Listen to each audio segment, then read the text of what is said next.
Okay, so you want to take control of cocoa farm. You picture a simple exchange. You own the land. The trees produce cocoa pods. Workers harvest them. Buyers take the beans away. Somewhere down the road, those beans become chocolate bars, drinks, and desserts that sell for much more than a farmer is paid when the beans leave the farm. So you think the business is about planting enough trees and waiting for the price to rise? Then you discover the first uncomfortable fact. A cocoa tree is not a vending machine. You cannot add money on Monday and collect a bigger crop on Friday. You cannot turn a bad season around by opening the farm for another hour. The decision you make today may change the harvest years from now. To keep this honest, follow a typical small cocoa farm in West Africa. Cocoa farms differ by country, buyer, size, and local rules. The point is not to pretend every farmer has the same business. The point is to put you inside the long growing process that makes this crop difficult to control. First, choose what kind of owner you are. You can inherit mature trees and try to keep them producing. You can repair and improve an older farm. You can replant sections and accept years with less crop. You can invest in labor, cutting branches, disease control, fermenting, drying, and transport. Every choice changes both the next harvest and the cash you need before it arrives. There is no version where the trees work for free. Even before harvest, the farm needs labor, tools, seedlings, and sometimes fertilizer. It also needs disease management, shade and water decisions, access roads, and money to carry the household until the crop is sold. Now imagine taking over just after the last harvest. The farm looks quiet. Pods are not filling the baskets yet. That quiet can trick you into thinking nothing is happening. But the next crop is already being decided. You are choosing which trees receive attention. You're deciding whether old branches are cut back. You're watching for disease and pests. You are planning labor before every other farmer needs the same people. You are deciding whether a small cash payment now protects a future harvest or simply creates a bill you cannot carry. The first truth comes from the trees.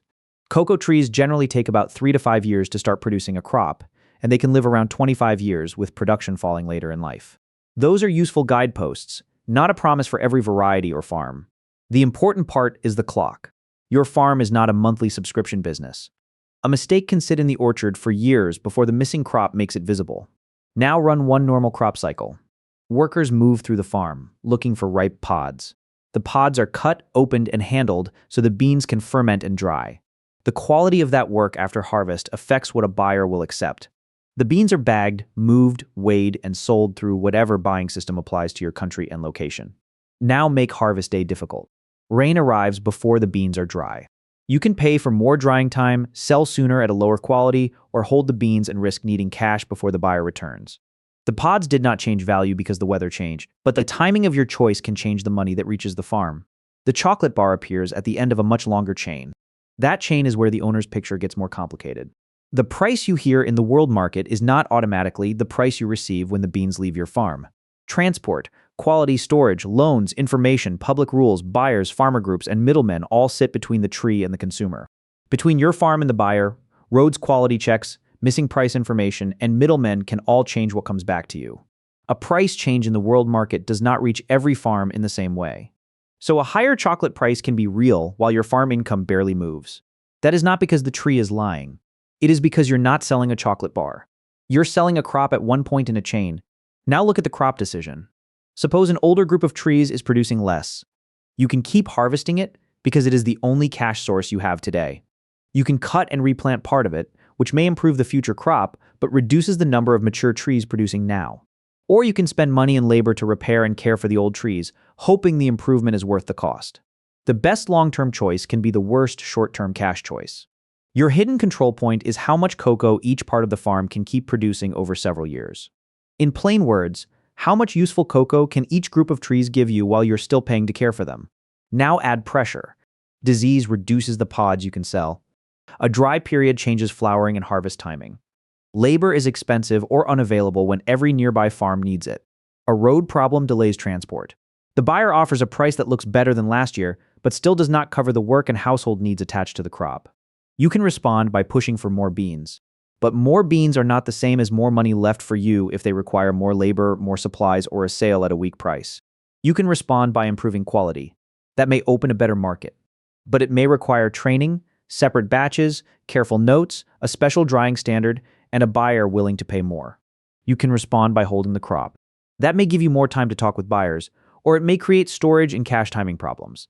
The farm is full of choices where the answer depends on how much time the choice needs. Now make a reasonable growth bet. You decide to replant one section and invest in the rest. For the first season, the farm looks smaller. You still pay for labor and care, but the new trees do not give you the same crop right away. The farm may become stronger later, but only if you can survive the years between spending and harvesting. This is why farm profit cannot be read from one good price or one full basket. Your real question is which trees produced, what the crop cost, what quality reached the buyer, what price came back to the farm, and what the next season needs. If you take every cash payment home after a strong harvest, you may be taking the money needed to protect the next harvest. If you put everything back into the farm may survive while the owner feels poor. The farm's business health and the owner's personal cash are related, but they are not the same account. Now ask what you control. You control the condition of the trees you manage. You control when the work happens and how well it is done. You can choose which part of the farm to repair and improve, which buyer to negotiate with when you have a choice, and which records to keep. You do not control the world cocoa price. You do not control the weather. You do not control every buyer's terms, every road, or every policy in the chain. That does not make the farm helpless. It makes the farm a business of choosing where limited effort has the longest effect. There is another reason the farm can feel poorer than the crop looks. The farm and the household often share the same cash. A payment from the buyer may need to cover food, school, transport, debt, labor tools, and the next round of farm work. A business owner with separate accounts can postpone a purchase. A small farmer may be deciding between protecting a group of trees and paying an urgent household bill. Imagine the payment arriving on the same week that school fees are due and a group of trees needs pruning. You can pay the fees and leave the farm work for later, protect the trees and delay the household payment, or split the money and do neither job fully. The choice is not a lesson about discipline. It is the reality of one pool of cash serving two urgent needs. That is not a failure of discipline. It is a business where cash may run out soon and trees take years to grow. It also means that profit needs careful language. A farm may have some money left after certain costs and still not give the family enough to live on. Another farm may have a big harvest but little money left after labor and supplies. The same cocoa price can feel completely different depending on land, tree age, debt, family labor, and access to buyers. So the owner's plan has to keep the crop, farm cash, and household cash visible separately, even when real life keeps bringing them back together. The owner who sees only pods may chase volume. The owner who sees the whole cycle asks whether the next tree, next worker, next fermentation step, and next sale improve the farm's ability to produce again. Now go back to the quiet field. The trees are not silent machines waiting to hand you chocolate money. They are a living investment.